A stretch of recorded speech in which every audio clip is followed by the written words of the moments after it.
rencontrer des vigiles qui vont appuyer l'organisation des arrivées dans le consulat. Nous allons avoir une sécurité renforcée parce que nous allons recueillir beaucoup plus de monde pour que les listes alphabétiques soient plus cohérentes dans les rangs, pour créer moins d'attentes. Parce qu'en fait, ce sont des images qu'on envoie qui créent un peu la peur, ou en tout cas la réticence, que j'ai dit je vais perdre beaucoup de temps. Nous avons essayé de faire bouger les choses. Je suis contraint de rester au consulat.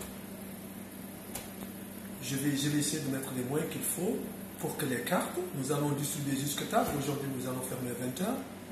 On va mettre les moyens tous les jours, on ouvre de 9h à 20h, sauf les samedis de 10h à 20h. On développe on augmente la plage horaire et en même temps, on essaie aussi d'augmenter le nombre de bureaux, le nombre de guichets. Sachant que le consulat il est étroit. Autrement dit, est-ce que d'ici le 30 juillet, les Sénégalais auront leur carte?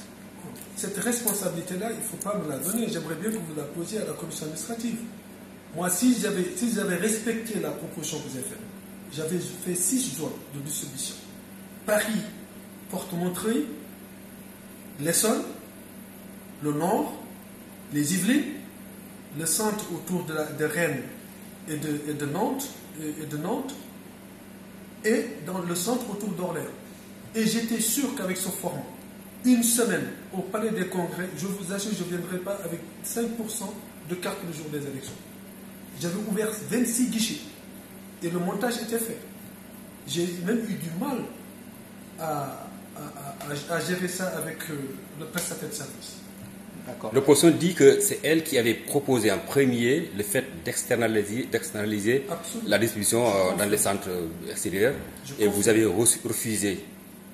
Et aujourd'hui, vous êtes rendu compte que c'était ça la bonne méthode? Non, ils n'ont pas dit la vérité. C'est vrai qu'ils ont fait la proposition. Je n'ai jamais refusé parce que dès le premier jour, je savais que ça allait être difficile.